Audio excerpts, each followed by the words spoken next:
Advertencia, lo que viene a continuación es no apto para mentes aburridas. Las opiniones vertidas en este programa son de exclusiva responsabilidad de nuestra insaciable curiosidad. Señoras y señores, porque todo en la vida tiene su ciencia. Aquí comienza All You Need Is Love. El show de ciencia y tecnología más querido del mundo. Con la conducción del periodista Iván Rimaza.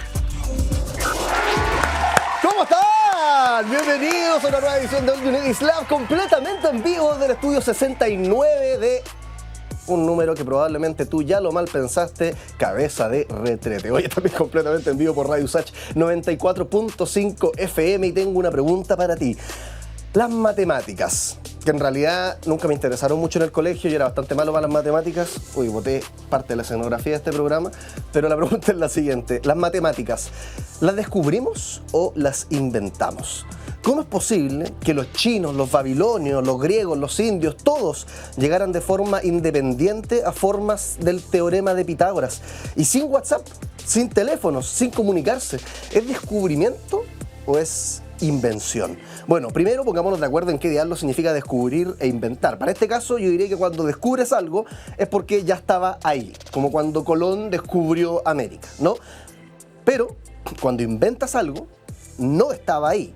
Lo creas desde cero, como el teléfono. Y con las matemáticas pareciera que es un poco las dos cosas. Alguien podría decir que las descubrimos, porque por ejemplo en la antropología se ha visto que conceptos como la geometría fractal aparecen en la arquitectura tradicional africana mucho antes que en Occidente. Eso nos daría la idea, o uno podría pensar a partir de esa información, que habría como patrones universales que diferentes mentes humanas han ido encontrando.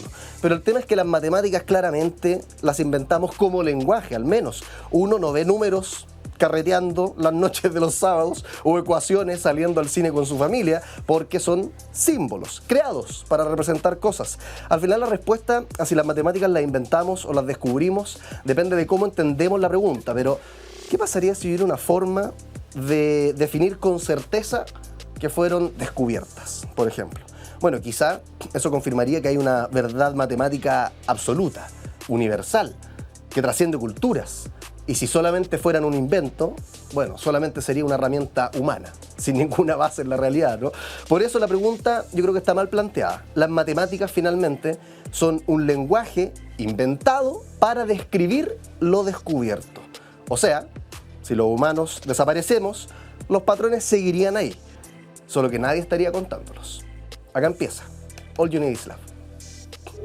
Te escuchamos. Esto es Conexión Cuántica.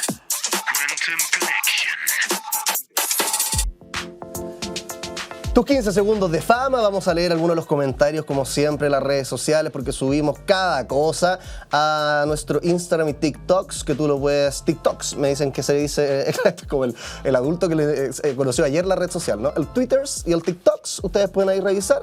Diario USACH, USACH Oficial, ¿cuáles son las otras redes sociales? Santiago Televisión, Radio USACH, todo eso lo encuentras más fácil en un QR que sale ahí abajo a la derecha de la pantalla, lo escaneas como si fuera una carta de restaurante y te vas directo a contenidos tan interesantes como por ejemplo, la lava es lo más peligroso en una erupción. ¿Sirve de algo el botón del semáforo, esa caja amarilla que uno la aprieta para cruzar y que en general uno se pregunta como, chuta, ¿ayudó de algo apretarlo? ¿Lo aprieto más de una vez? ¿Eso lo apurará más? Invitamos al experto en semáforos, nos respondió esa pregunta. Y la última que tuvimos, conversamos con Gabriel León, seguro lo conoces, divulgador científico que tiene ahora su libro La Ciencia Pop 3, y le preguntamos lo siguiente, ¿se puede vivir sin cabeza? Y nos respondió que sí.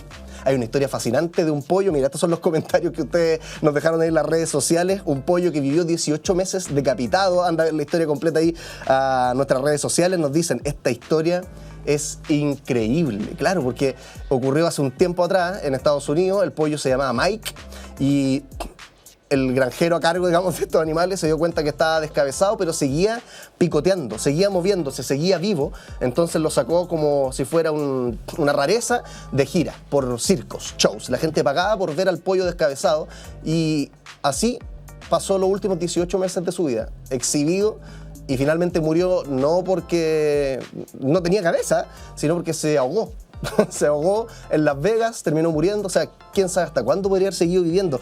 Caras de sorpresa nos ponen también acá en los comentarios. Me encanta cómo explican las cosas más raras y simples. Acá le están hablando, yo creo, a Gabriel León. Es tu tono de voz el que cautiva. O quizás me lo dicen a mí, que tengo una voz tan hermosa y tan atractiva. Ya, ahí están los comentarios como siempre. Tus 15 segundos de fama, nosotros seguimos con más All You Need Is Love. Y ahora, ¿quién podrá explicarnos? Ir a hacer un trámite, generalmente un cacho, se demora mucho, pareciera que todavía tienen Windows XP en muchas municipalidades. ¿Hay que cambiar eso? ¿Lo están cambiando? ¿Qué tan modernos son los sistemas del Estado en general, podríamos decir? Vamos a hablarlo con Víctor Morales, líder de proyectos del Centro Nacional de Inteligencia Artificial, el CENIA. Víctor, nuestro público te da un aplauso, ¿cómo estás? Muy bien, ¿y tú? Bien, bien. Muchas gracias por la invitación. ¿Las municipalidades siguen usando Windows XP? Da la idea que, no sé, tienen turros y turros de papeles en vez de estar digitalizados, ¿o me equivoco? No voy a dar el nombre, pero sí hemos escuchado algunos casos de Windows XP. Ah, sí. No es una exageración, yo lo diría como talla, pero ha pasado. No voy a dar nombre, Ya. pero sí hemos visto, y más que el Windows XP, efectivamente hay algunos municipios que todavía no han actualizado ciertos procesos, y eso también es parte de lo que nosotros miramos para poder habilitar lo que es la inteligencia artificial. Oye, sí, porque vamos a hablar de cómo la inteligencia artificial puede ayudar a los municipios. En realidad yo creo que cualquier institución pública que sume IA tendría los mismos beneficios que estos municipios, pero hagamos como ese diagnóstico primero, o sea, en qué estado están. Entiendo que ustedes han trabajado con varias municipalidades ya capacitándolas, pero antes de entrar en los beneficios de la IA, como esto de la desactualización, ¿por qué crees tú que se han quedado tan atrás? Uno en la casa no es tan difícil tener acceso a tecnología, pero pareciera que hay como algo institucional que cuesta y no sé, ¿cuál es el diagnóstico? Yo creo que se mezclan distintas cosas. A ver, tenemos que pensar que son más de 300 municipios que son parte de... tienen cierta autonomía, hay temas de compras, hay temas de actualizaciones de... Burocracia. De software, burocracia pero es parte de él. Me refiero a la buena burocracia, en el sentido de que haces cosas que sea transparente, ¿no es cierto?, los procesos de compra y todo. Sin embargo, se ha puesto mucho más foco en mantener quizás las cosas como están, más que ver ciertos cambios que puede traer la tecnología. Y eso es parte del desafío que hay con cualquier transformación tecnológica, no solamente la inteligencia artificial, sino que el mismo Internet. Hay ciertos procesos que aún no están digitalizados, que hay que ir a las oficinas de parte, ¿no es cierto? Y que hay otros procesos que requieren de más trazabilidad, por ejemplo, los temas de transparencia o documentación, que uno como ciudadano también quiere poder tener acceso a esa información y a ese proceso que está. Y por lo tanto, el tenerlo a mano, ¿no es cierto? Hay ciertos usuarios que todavía quieren eso. Sin embargo, efectivamente la tecnología ha avanzado mucho más rápido justamente en esos procesos. Entonces uno, mirándolo más desde afuera, dice, bueno, para ciertos procedimientos, procesos que actualmente se hacen manual y que pueden afectar la calidad de vida de ciudadanos y ciudadanas, existe tecnología para poder tramitarlo de mejor manera y brindar un mejor servicio. Oye, en este contacto que han tenido el CENIA con las municipalidades, ¿cuáles son los principales como cachos que le han manifestado de la municipalidad por no estar suficientemente como digitalizados? ¿Cuáles son los problemas que enfrentan? Mira, más que cachos, por así decirlo, hay dificultades que podrían mejorar ciertas gestiones. Ya. Hay mucha información que al no estar digitalizada o no tener una gobernanza de dónde ir guardando la información, ¿cierto? Que es la base, los datos son la base para poder generar cualquier sistema de inteligencia artificial, hacen de que ciertos procedimientos no sean tan eficientes. Por ejemplo, yo postulo un concurso, un fondo concursal de cualquier municipio, un SECPLAC X. Y claro, hay un proceso de admisibilidad donde tengo que revisar si es que está toda la documentación, si es que el papel tanto corresponde, si es que el rubro al cual la empresa está postulando corresponde al concurso, etcétera, un montón de cosas que no está repetido, ¿no es cierto?, en distintas partes, que ya no hemos financiado esto anteriormente. Bueno, todo eso, ese proceso que demora un tiempo y que probablemente estamos bajándole tiempo a un proyecto que puede tener un impacto en la comunidad, requiere de juntar mucha información por distintos lados. Y eso demora tiempo, semanas. Hay que destinar a funcionarios que están haciendo otras cosas para que puedan destinar a la admisibilidad de esos proyectos. Claro. Entonces, ese tipo de cosas hace que, al no tener ordenada la información y al no tener una forma simple de poder estructurarla, hace que nosotros como ciudadanos también veamos con cierta demora ciertos procesos. Entonces, generalmente hay una base previa a lo que es como los cachos, que es el orden de la información, qué datos tenemos que tener, qué datos están estructurados, cómo ordeno la información. No es tan micro, no son cachos puntuales, más macro uno podría ser el problema, como de orden general. Exactamente, y uno ve ahí la diferenciación que hay, por ejemplo, con municipios donde hay un cambio sustancial a las cosas que pueden acceder con una transformación digital como la inteligencia artificial. Oye, Y en estas capacitaciones, y tratando ustedes también desde el CENIA como de meter la inteligencia artificial en las municipalidades, ¿qué significa capacitar o meterla ahí en las municipalidades? ¿Es como enseñarle a usar ChatGPT o mucho más que eso? No, es más allá que eso, y justamente tiene que ver con estas capas que tú estabas planteando, de cuáles son estos factores habilitantes. Ya. Nosotros, si bien desde el CENIA... Perdón que te interrumpa, pero hago lo de ChatGPT porque mucha gente cuando escucha IA es como sinónimo a ChatGPT. Entonces como que a muchos les cuesta, pese a que acá en el programa hemos hablado de que la IA es mucho más que ChatGPT, pero a muchos les cuesta como entender qué es la IA aparte de ChatGPT. Exactamente. Mira, voy a ir un poquito más atrás, ¿ya? Y de por qué estoy acá y qué estamos haciendo nosotros desde CENIA. Nosotros...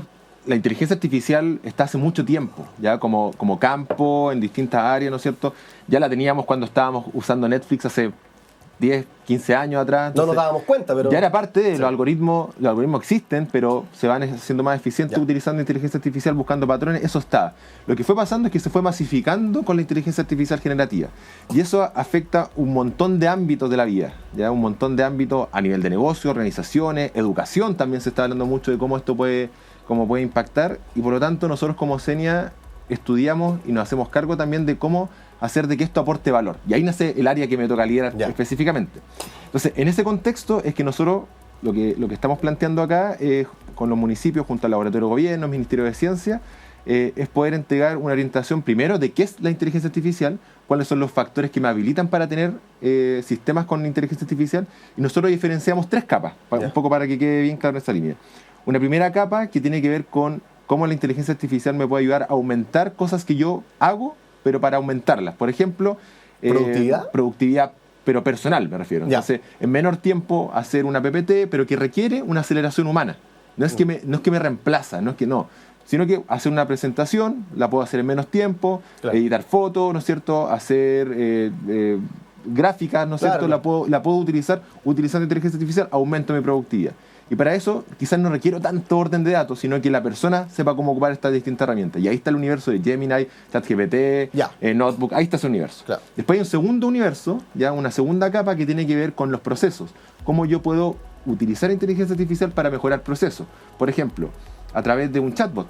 Hay un proceso donde yo me comunico con la contraparte. ¿Qué pasa si tengo 100, 500, 600 solicitudes al día? Que un municipio grande tiene ese nivel de solicitudes.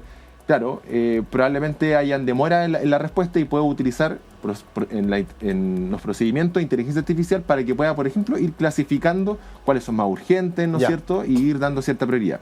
Y después tenemos una tercera capa donde ya tengo mucho más datos, donde puedo identificar patrones y puedo identificar, por ejemplo, qué tipo de acciones se generan previo a que haya un desorden público, por ejemplo. O con las cámaras ver en mi comuna, ¿no es cierto?, cuando hay ciertos patrones de movimiento, saber dónde puede haber un tema de seguridad, ¿no es cierto?, y adelantarme a eso para tener una lógica más predictiva. Entonces, en todos esos niveles yo uso inteligencia artificial, pero si te das cuenta, en el último nivel que te comenté, es algo quizás más clásico, machine learning, aprendizaje de patrones. En el primer nivel está esta aumentación que es más asequible a las personas. Claro. Entonces, en todos estos niveles nosotros hemos trabajado con los municipios para poder decirle, bueno, estos son los niveles que hay, pero para trabajar cada uno tú tienes que tener ciertos factores habilitantes. Esto no es un plug and play, perdón que me ponga... enchufar y que funcione. No es llegar y enchufar como, oye, no, es que esto te va a mejorar. No, tengo que yo ver qué problemas pueden ser solucionables utilizando sistemas de inteligencia artificial, porque si no, lo voy a decir así, es vender humo, y también es una oportunidad perdida de poder incorporar la inteligencia artificial. Entonces, y no hay resistencia. En la primera etapa me voy a enfocar, en la del más Gemini y esto como para aumentación, las personas. Pongámosle eso. Aumentación. Porque yo de repente a mi abuelita también la veo, que la quiero mucho, le mando un saludo, y hace trámites, por ejemplo, yendo presencial. Y yo le digo como, oye, pero hay forma de hacerlo digital, y no sé, pero hay una resistencia y prefieren hacerlo como a la manera antigua, por decirlo así. ¿Te han encontrado con esto en las municipalidades como chiquillos? ¿Sabes que esto lo puede ayudar? Bueno, ándate, si yo esto ya lo he hecho así por 20 años. Hay un concepto que está detrás. Nosotros utilizamos una forma de mirar la adopción de factor habilitante de inteligencia artificial que se llama TOP. ¿Ya? Tecnología, organizaciones y personas, ¿ya? Que son los factores habilitantes, y eso te permite, si tengo cierto nivel de tecnología, puedo acceder, por ejemplo, a este nivel más alto, ¿no es cierto?, de desarrollar patrones, si tengo procedimientos, etc. Tengo el organizacional, por ejemplo, un profesor, voy a poner un caso muy del día a día que lo vemos, un profesor está motivado, tiene con Canvas o distintas herramientas de IA generativas, desarrolla cosas, pero llega a la clase y el director o los apoderados, no sé, le dicen, oye, pero lo hiciste con inteligencia artificial, eso es trampa. Y entonces, como no es parte de su lógica, la persona puede estar muy motivada, pero organizacionalmente no hay confianza. Sí. Y eso es un problema. Entonces, oye, eso me pasaba también, ahora ya no, pero hace un tiempo, hace 2 o 3 años atrás, practicantes, de repente con los que me ha tocado trabajar en otros lados, los miro por sobre el hombro y veo que tienen ChatGPT abierto. Entonces yo, hola, ¿cómo estás? Como que lo esconden. Como que hay una, insisto, ahora ya se perdió y como que, y qué bueno que la gente lo está integrando, pero por mucho tiempo también eso que tú decís, como que había una condena social por ayudarse de la IA para ser más productivo. Es como si ahora te preguntara, mira, tengo esta tarea, pero no googlees. Claro, oye, venís del antropoceno, ¿qué es esa crítica? Claro, voy a linkar, ni siquiera más atrás, voy a ir a la enciclopedia. ¿no? Sí, pues sí. Pero bueno, entonces hay un desafío también organizacional, o sea, ¿cómo está la organización viendo esto? Las cabezas, hay ciertas penalidades, hay ciertos límites también respecto a qué cosas se pueden hacer con IA y qué no, cuáles son los datos que se pueden usar para poder trabajar con IA. Entonces, eso es organizacional. Y a nivel de personas está la confianza. La confianza y las capacitaciones. Entonces, no es menor entender que en la parte de personas, los municipios tienen un usuario muy clave, que son sus vecinos.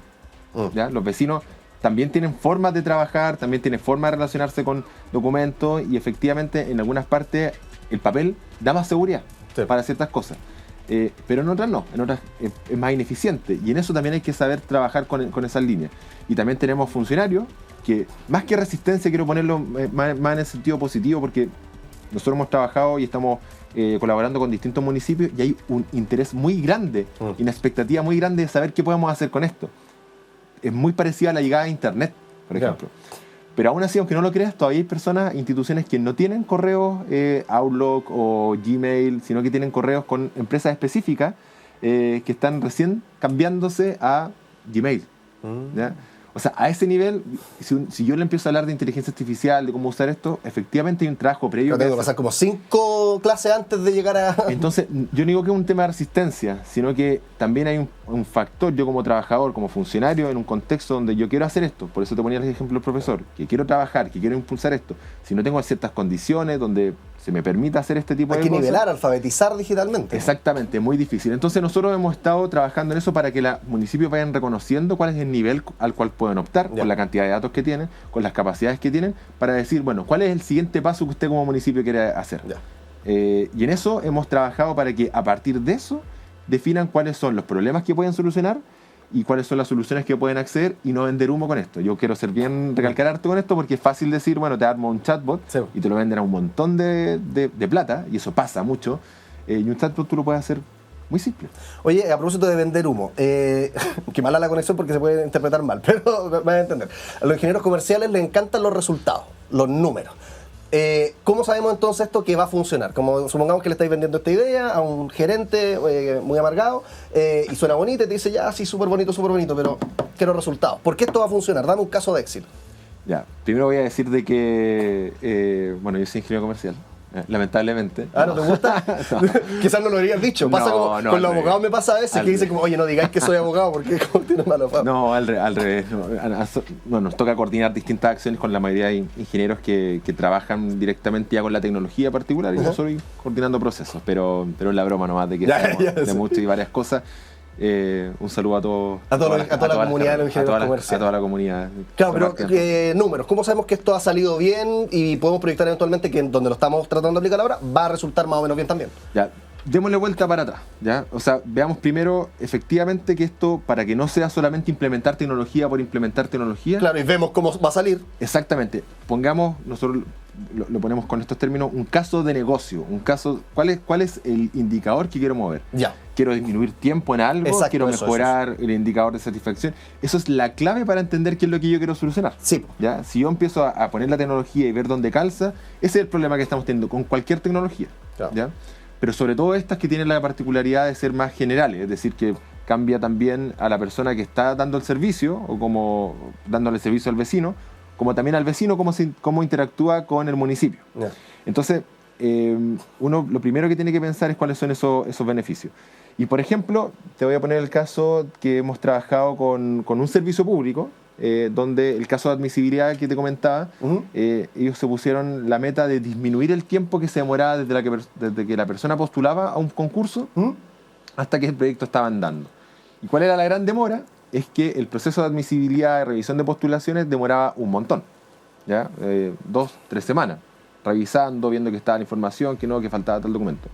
A través de los datos que tenían, porque ellos tenían datos de 16.000 datos anuales por 15 años de información de proyectos que podían ir viendo, pudimos desarrollar un modelo a través de Machine Learning donde podían identificar proyectos que fueran parecidos, tipos de financiamiento que ya había hecho ese servicio público, también, porque en distintas regiones, saber si es que ese proyecto estaba siendo postulado en distintas partes y poder tener una precalificación. Igual había una persona detrás que tiene que clasificar, pero ya no está sola, está acelerada utilizando inteligencia artificial.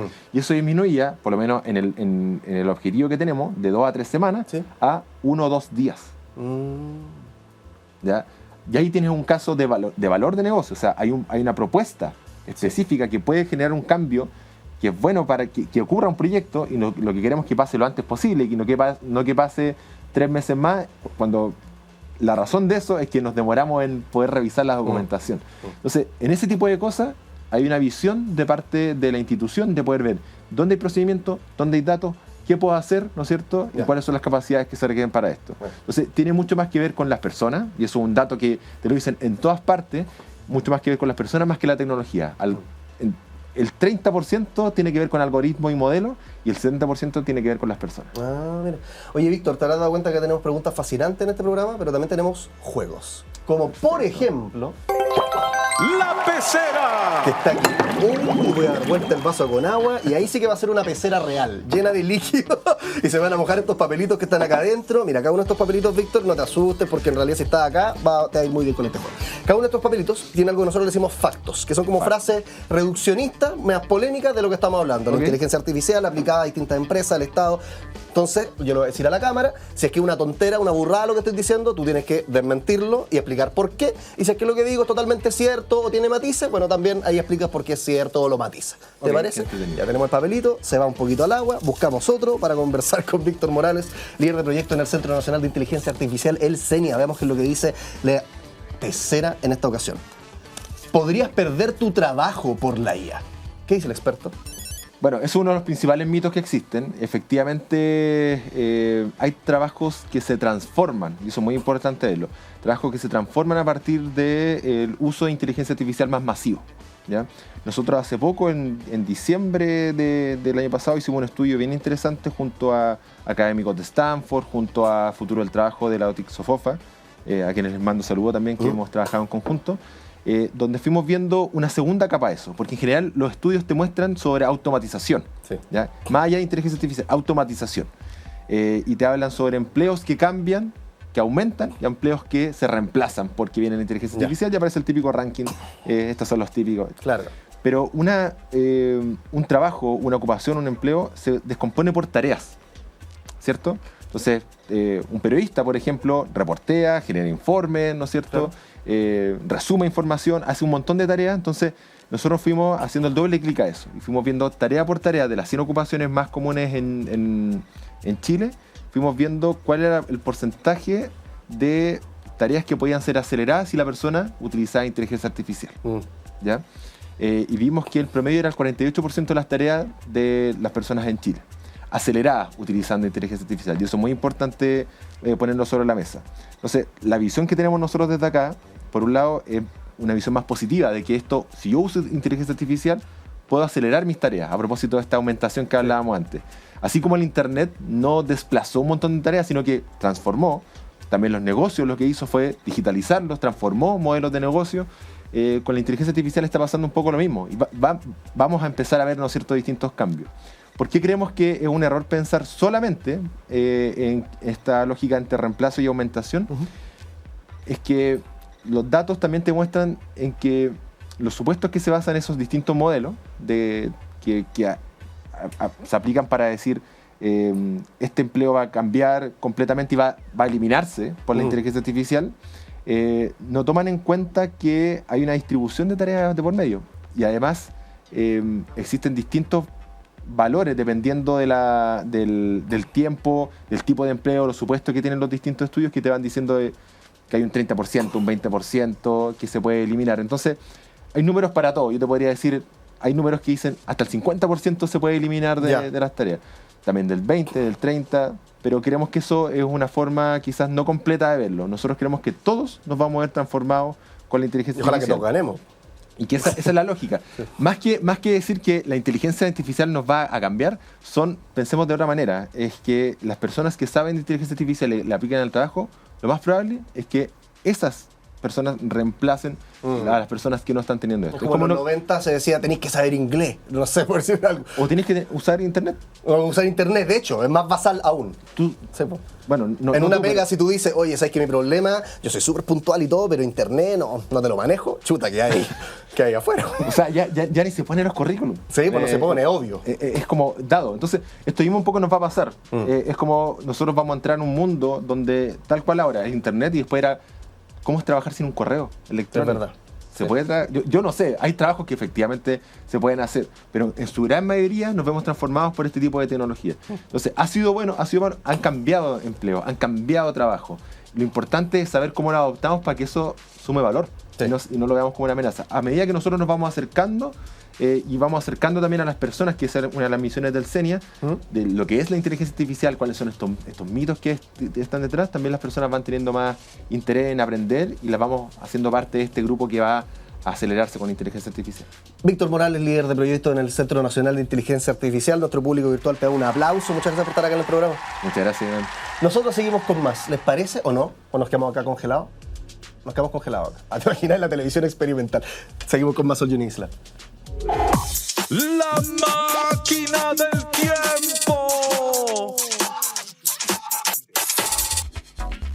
Vamos a viajar en el tiempo a una época en la que el pan no existía. Mentira, porque esa época tendríamos que viajar a cuando éramos bacterias. No, el pan increíble, siempre ha existido, o casi siempre, pero antes lo hacíamos muy distinto. Entonces la pregunta para la máquina del tiempo es, ¿cómo hacíamos pan en la antigüedad? Bueno, el pan neolítico, alrededor del año 10.000 a.C., ahí encontramos las primeras formas de pan, que eran pastas básicamente rudimentarias de cereales, molidos con agua, cocidas sobre piedras calientes o cenizas. En Egipto se desarrolló la fermentación natural con levaduras silvestres, es decir, para que el pan no quede como un pedazo de suela, sino que tenga alguna textura un poco más atractiva, lo que permitió la creación del pan leudado por ahí por el año 3000 antes de Cristo en Egipto. En Mesopotamia, Babilonia, se elaboraban panes planos, sin levadura, como lo que son ¿cómo se llama este que es delgadito, redondo? El pampita, como el pampita, o los indios le dicen el nan, que son como estos tipos de panes planos. Bueno, partieron ahí en Mesopotamia, Babilonia, usados como base alimenticia, también en rituales religiosos. Grecia y Roma, por su parte, diversificó las recetas. Panes, por ejemplo, a los que les ponían miel, queso, hierbas. Me gustan los griegos romanos porque son sibaritas, igual que yo. Dijeron, oye, que fome este pan, está todo desabrido, metámosle alguna cosita, una malicia. En Roma se masificó su producción y surgieron entonces las primeras panaderías públicas con estos panes más especiales. En la Edad Intermedia, por ejemplo, Edad Media, entre el siglo V, siglo XV, el pan se transformó ya en un alimento esencial. La calidad del pan incluso diferenciaba clases sociales. El pan blanco era para los ricos, el pan negro o de centeno para el pueblo. Molinos hidráulicos, por ejemplo, también influyeron mucho en el desarrollo del pan. Se expandió el uso de molinos de agua, lo que hizo que moler los cereales para hacer el pan fuera mucho más fácil y producir harina también se hacía más rápido, menos costoso.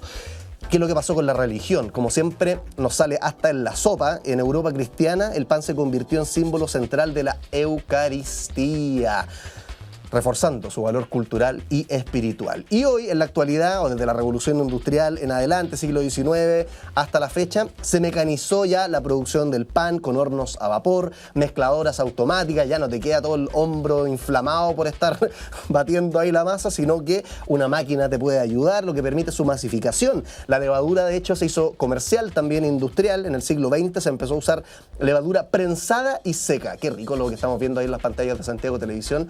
Amigos de Radio Usach, les recomiendo que se cambien al canal porque mira que está rico ese pan, se ve tan exquisito. Ya, diversidad global también hoy día existe, como lo estamos viendo ahí en las imágenes, tipos distintos de pan integral. Pita, ya te mencionaba, el naan, baguette, sin gluten, reflejando culturas y necesidades dietéticas también. Y por supuesto la gente ahora siempre terminamos con este giro como por la sostenibilidad y lo ecológico, porque ya que estamos destruyendo el planeta es importante que nos hagamos cargo. Y también el pan se ha sumado de alguna manera a eso. Ya no tanto la gente va a la panadería industrial del supermercado, aunque es lo más común, pero han ido apareciendo también panaderías artesanales, como esta que se llama la baguetería, ¿no? La marraquetería, ya, que uno va a un local más chiquitito a comprar un pan más especial y que te lo venden como que es orgánico, sostenible y qué sé yo. Así pasamos entonces del pan plano, sin ni un brillo, a panaderías hipster que nos entregan hoy día sabores muy distintos a los que comían los greco-romanos, los egipcios, etc. ¿Te gustó? Si no te gustó, deja una queja, un reclamo en las redes sociales y te vamos a ignorar, porque acá nosotros solamente leemos los buenos comentarios. No, mentira. Seguimos con más después de esta pausa con All You Need Is Love. Hagamos la corta. Ciencia al paso.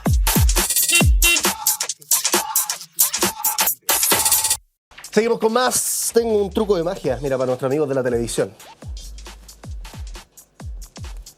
¿Lo vieron? Ya, los amigos de la radio no saben lo que hice. Otra razón más para vernos por Santiago Televisión. Una noticia científica.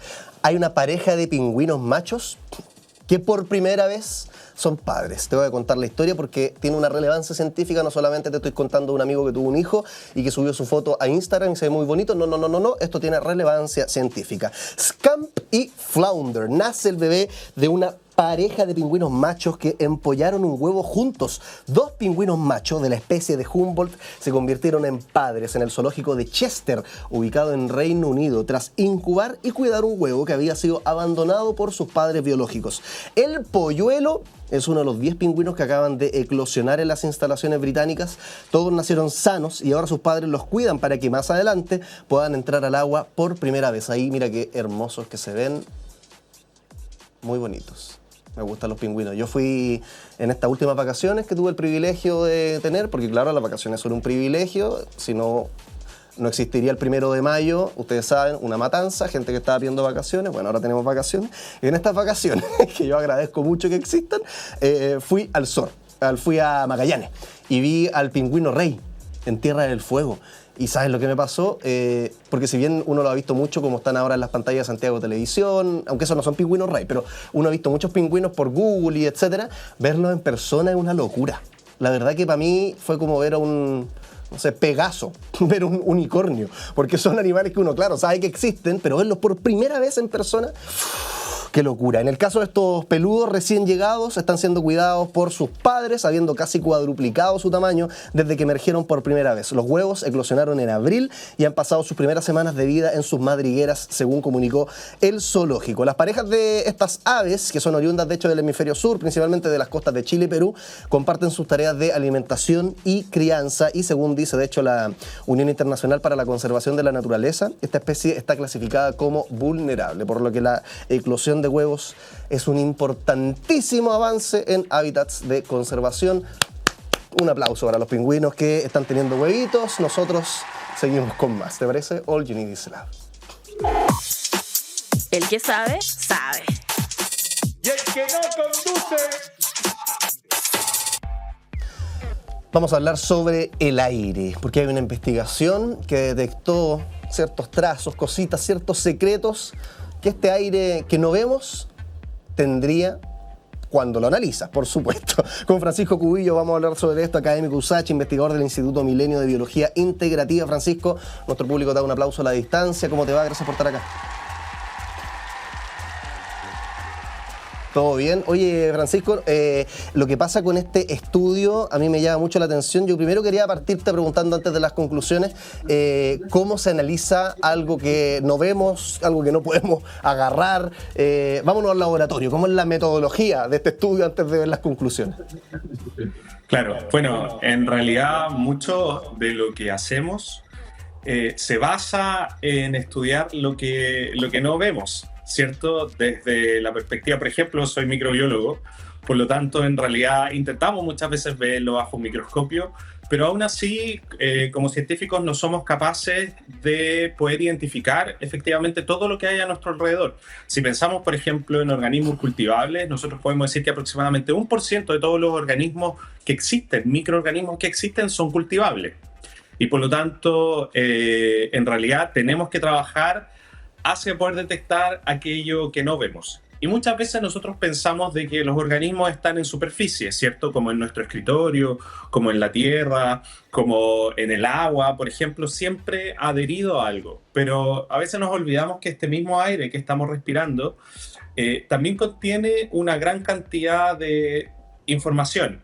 Células, organismos vivos, o a lo mejor organismos no vivos, en el sentido de que son células de algún organismo que pasó por acá y dejó esas células, digamos, suspendidas en el aire, o material genético el cual queda suspendido en el aire, ¿cierto? Y que está a nuestro alrededor, pero que obviamente con nuestros ojos no lo vemos, pero que ahora como científicos sí somos capaces de detectar.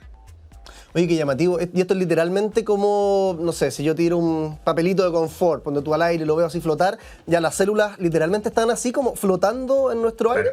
Claro, nosotros tenemos que pensar de que, por ejemplo, el movimiento que realizas tú, el movimiento que realizo yo ahora con estas manos desnudas, siempre hay células que se van, digamos, que salen de nuestro cuerpo, ¿ya? Y eso también ocurre, a veces uno lo ve a mayor escala, cuando pasó un pájaro y cayó una pluma de ese pájaro, ¿cierto? Entonces ahí uno digamos, eso como que lo ve y es tangible.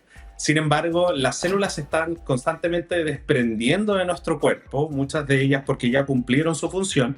Sin embargo, esas células todavía contienen ADN. Y ese ADN es el que nosotros podemos detectar. Oye, ¿qué descubrieron? Así como la película se llama Lo que el viento se llevó, ¿qué es lo que se lleva el viento en este caso? Claro, mira, uno de los grandes desarrollos científicos y tecnológicos de este último trabajo es que podemos detectar a nivel de especie, a nivel de organismo, e incluso a lo mejor yo me atrevería a decir que mañana podríamos dar con nombre y apellido, ¿cierto? La persona que pasó por ahí, ¿ya? Wow. O efectivamente identificar a un nivel de código de barras tan preciso de que podemos detectar, y mañana esto podría servir, por ejemplo, para una escena del crimen, aunque no quedó sangre, aunque no quedó a lo mejor algo tangible, si la persona iba parte de su rostro descubierto, pueden haber quedado células suspendidas en el aire que luego nosotros podemos recuperar y tratar de identificar quiénes son las personas que estuvieron por ahí. Oye, qué llamativo. ¿Y qué tipo de seres vivos detectaron que dejan su rastro en el aire? En el fondo, esto abre puertas para indicar que cualquier ser vivo, en el fondo todos los seres vivos... O sea, incluso una planta, digamos, no tiene por qué ser un animal. Claro. O sea, todo deja un rastro. Una vez desprendida, claro, puede quedar en el aire y por lo tanto eso puede ser detectado. Ahora, esto significa un avance importante porque lo podemos ver desde distintas aristas. Uno lo podría ver desde una perspectiva fundamentalista en el cual podemos identificar de mejor manera los organismos que pueden vivir en un ambiente. Si nosotros, por ejemplo, podemos decir, mira, los pumas dejaron de habitar ciertos ambientes o en algún momento, ¿cierto? El pingüino rey no estaba presente o existían muy bajos individuos en Tierra del Fuego. Pero básicamente para eso, para su descripción dependíamos de haberlo visto. Yeah. Distinto es decir, ¿sabes qué? Hemos detectado DNA de este organismo en un lugar en particular, lo cual puede dar indicios de que ese organismo anda dando vuelta o está muy cerca. Entonces uno lo puede ver desde esa perspectiva, pero desde otra perspectiva también puede servir bastante para el día de mañana anticiparnos, ¿cierto?, en el peor de los casos, a una pandemia, o que aumente el número de casos por enfermedad, por algún virus o por alguna bacteria. Entonces esto lo podemos detectar con mucha anticipación porque comenzamos a detectar los primeros niveles de la presencia de ese patógeno. Oye, entiendo que hicieron entonces una secuenciación de ADN como de estas muestras para llegar a estas conclusiones, pero la duda que me queda es, así como cuando yo voy a la toma de muestra y me hago, no sé, un examen de orina y tengo que hacer pipí en un frasquito y se lo paso a la persona, o, no sé, para el COVID, el hisopado nasal, acá, ¿cómo se obtiene la muestra? ¿Pasan un hisopo por el aire o qué onda? ¿Cómo se obtiene? Claro, existen unos tubos especiales los cuales te permiten captar ya sea esta célula o este ADN que tú lo pasas por el aire, ¿cierto? Que tiene una especie de filtros y estos filtros pueden captar todo este material. Posteriormente, entonces, esto tú te lo llevas al laboratorio y uno de los grandes avances recientes científicos es que en el fondo, en base a muy poquito DNA, podemos comenzar a secuenciar, es decir, leer este ADN, pero utilizando tecnología de última generación, en la cual podemos leer largos fragmentos de ADN y eso nos permite entonces poder identificar de manera fidedigna no solamente qué tipo de animal, qué tipo de ave, qué tipo de especie, qué tipo de planta, sino que, como te decía anteriormente, casi que con nombre y apellido. Es decir, leemos fragmentos tan largos de ADN que nos permiten reconstruir de manera muy importante y de manera fidedigna cuál es el organismo que por ahí pasó, o incluso cuál es la persona, o cuál es, no sé, si se perdió tu perro, uno podría decir, mira, ando captando células del aire como para saber si por aquí pasó, y efectivamente uno, si tiene la información genética a priori, podría dar en el clavo respecto de si está presente un individuo o no. Oye, ¿con cuánta precisión, Francisco? Es decir, si encontramos células de cierto animal, ¿cómo es como esa tasa, por decir, para cachar si es que estuvo ahí hace 12 horas, si es que estuvo hace 12 días, Claro. si es que estuvo hace 12 semanas? Claro, ahí uno tiene que pensar también en los factores ambientales, es decir, si hay viento, si hay lluvia, ¿cierto? Que puedan impactar en el movimiento de ese material que puede estar volando y flotando en ese lugar. También hay que considerar de que, por ejemplo, si hay un exceso de calor, un exceso de radiación ultravioleta, eso también impacta el ADN. Por lo tanto, mientras más extremo sea el ambiente en el cual se encuentra esto, menor precisión uno va a poder tener o menor capacidad de tiempo respecto de lo que ha ocurrido en ese lugar en las últimas horas. Por eso, por ejemplo, uno podría pensar que en una oficina donde en realidad no tienes tantas de estas variables ambientales, uno tendría una mayor capacidad en el tiempo de poder predecir qué es lo que pasó en ese lugar o qué seres anduvieron por ese lugar, a diferencia de lugares naturales en los cuales constantemente tiene estos flujos de viento, de radiación UV, de calor, etcétera, que sí pueden afectar un poco más la película. Sí, esa es una... De hecho, justo lo que estaba pensando, porque sabemos que el ADN, tú dices, hay varias cosas que lo afectan, pero se puede mantener por mucho tiempo, no por nada existe la paleogenética, que estudian ADN desde tanto tiempo. Exacto. Pero en este caso, por ejemplo, yo pienso que, más allá de los factores ambientales, tú decías radiación UV, otras cosas, en la misma velocidad del viento puede afectar qué tan útil es esto o no, supongo, ¿no? Porque si vamos al Cabo de Hornos, de repente, como corre viento tan rápido, todas estas células ya se fueron por otra parte, ¿no? Efectivamente, pues entonces eso puede impactar de cómo tú recuperas esa información. Ahora, en esos casos uno podría pensar y decir, bueno, pero yo puedo utilizar esta misma sensibilidad y tomar muestras de roca, tomar muestras de suelo, porque a veces el viento puede levantar y llevar las cosas, o las células, perdón, siendo más preciso, pero en realidad tampoco es que las va a hacer desaparecer, sino que en algún lugar van a caer dentro de un rango de espacio. Entonces uno también puede recuperar otros tipos de agua, o sea, uno en el fondo es cualquier matriz, agua, aire, tierra, lo que sea, uno puede recuperar e identificar completamente cuáles son los organismos presentes o que han pasado por ese lugar.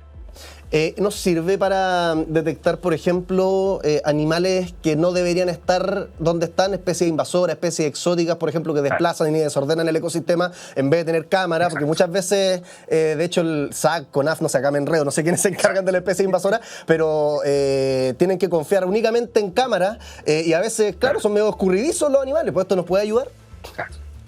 Exacto, imagínate en el verano, ya llevamos un par de veranos, algunos veranos, que con el cambio climático tenemos antecedentes de que hay ciertos mosquitos transmisores de enfermedades que cruzan el Paso de los Libertadores y se han encontrado en los Andes, ¿cierto? Y luego estamos preocupados por ejemplo, una posible transmisión de dengue u otras enfermedades que normalmente no tenemos presentes en la población chilena. Ahora, para poder detectarlo, en el fondo hay que ver el mosquito, ¿cierto? Si el SAC no lo ve o si alguna persona no lo reporta, nosotros podemos decir, no está presente. Sin embargo, con este tipo de técnicas nosotros podríamos cambiar la forma en la cual rastreamos estos posibles patógenos y podemos decir, mira, en realidad no hemos visto el mosquito, pero sí estamos detectando DNA en el Paso de los Libertadores de este mosquito, lo cual implica de que ha pasado o ha dado vuelta o ha andado por acá. ¿Ya? Entonces eso en realidad te permite tener una hipersensibilidad más que estar diciendo, si no lo veo, no existe. En realidad no es así. ¿Y afecta el tamaño del animal que uno quiere rastrear a cuántas células va dejando en el aire? Por ejemplo, lo pensé cuando mencionaste el mosquito. Como el mosquito podría dejar menos rastro que un hipopótamo, por decirte así. La verdad es que una de las ventajas de esta técnica es que tú puedes tener una célula y esa célula puede ser detectada, es decir, el ADN de esa célula puede ser detectada dentro de los millones de información que uno puede tener. ¿Tan sensible? Claro. Entonces uno puede tener una célula, recuperas el DNA de esa célula dentro del millón de ADN que puedas tener y célula, y luego entonces al hacer los análisis genéticos, si uno particularmente está buscando eso, lo vas a encontrar. Entonces es hipersensible, la verdad, y este es un desarrollo tecnológico que ya, bueno, lleva algunos años y hoy día ya está siendo implementado como para todo tipo de matriz de esta manera. Oye, Francisco, te habrás dado cuenta, tenemos acá preguntas fascinantes, pero también tenemos juegos, como por ejemplo esta. ¡La ruleta! Que está aquí al lado mío, una ruleta hermosa, Francisco. ¿Y cuál es la idea de esta ruleta? Cada uno de los colores se corresponde con una pregunta que haría un niño o niña que está escuchando esta conversación en este momento. Alguna pregunta relacionada con el aire o toda esta tecnología que hemos estado comentando. Entonces la idea es que cuando aparezca, de repente te puede sorprender la pregunta y hay que improvisar. ¿Ah? Es como cuando los niños hacen preguntas y hay que quedar bien con el chiquillo. Pero siempre Son relacionado, los mejores. siempre relacionado, sí, tal cual, con lo que estamos hablando. Entonces, ¿te parece que giremos la ruleta a la cuenta de 1, Perfecto. 2, 2, 3. 3. Va la ruleta mientras conversamos con Francisco Cubillos, investigador del Instituto Milenio de Biología Integrativa y también profe acá en la USAChita, color rojo claro, color salmón, como le quieran decir. Veamos qué es lo que nos dice la ruleta para este color. ¿Por qué el aire es invisible? Responde el experto. A ver, en el fondo, el aire es invisible para nuestros ojos. Sin embargo, y sin ser experto en materias como de química y física, sino que más bien de biología, lo que podría responder es que en realidad es invisible para nuestros ojos.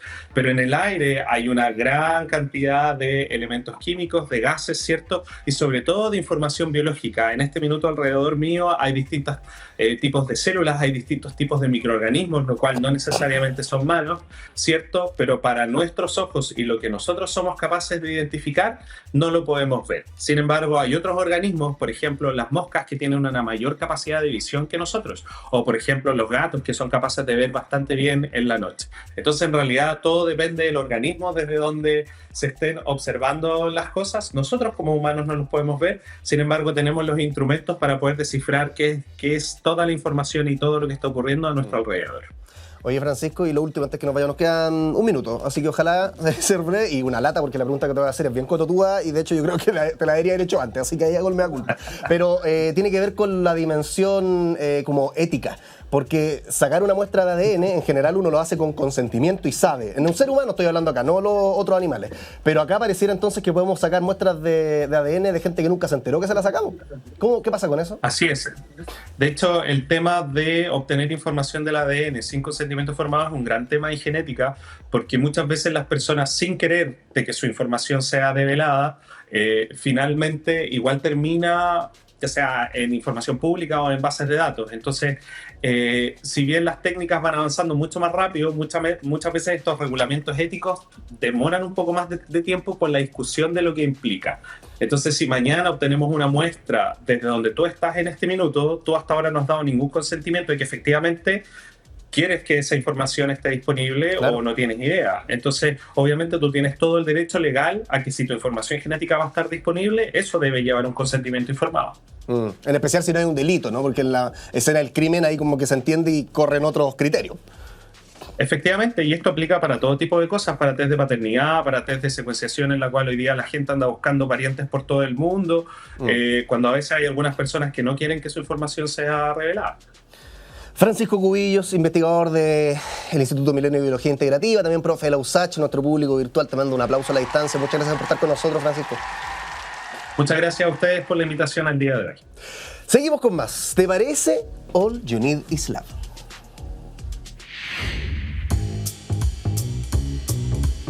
Qué bueno que se acabó el programa, porque hoy es viernes, a menos que nos estés escuchando en Spotify, viendo por YouTube, en alguna repetición de las miles que tenemos fines de semana y a lo largo de todo el país. Hoy estamos emitiéndolo en vivo y es viernes. Así que, ¿qué hablamos este día viernes? De las matemáticas partimos hablando. ¿Las descubrimos o las inventamos? La pregunta es por qué, uno diría, hay como patrones ahí universales, ¿no? Como espirales, qué sé yo, que siempre están ahí. Pero el lenguaje matemático pareciera que es el que inventamos. ¿Qué piensas tú? Te dejo la reflexión ahí para que la hagas en la casa. Después hablamos sobre la inteligencia artificial. La quieren meter en las municipalidades, distintos lugares como públicos donde uno en general hace trámites y son cachos. Pero en este caso, inteligencia artificial podría ayudarnos a que sean un poquitito más agradables, más llevaderos todos esos trámites en lugares que de repente, literal, nuestro entrevistado nos dijo, no nos dio nombres, pero de repente tienen instalado Windows XP. O sea, no se han actualizado hace mucho tiempo. Y también hablábamos recién sobre el el aire. Pueden detectar los científicos ADN en el aire. Es decir, imagínate, fuiste a ver a un amigo o una amiga, nadie se enteró, quieren mantenerlo en secreto. Al otro día, un científico pasa por la casa de tu amiga o amigo, toma una muestra de aire, la pasa por un examen y dice: aquí estuvo esta persona y nada lo puede desmentir. ¿Qué te parece? Se acaba entonces y nosotros nos encontramos en otra edición de All You Need Is Love. Que estén muy bien. Chao, chao.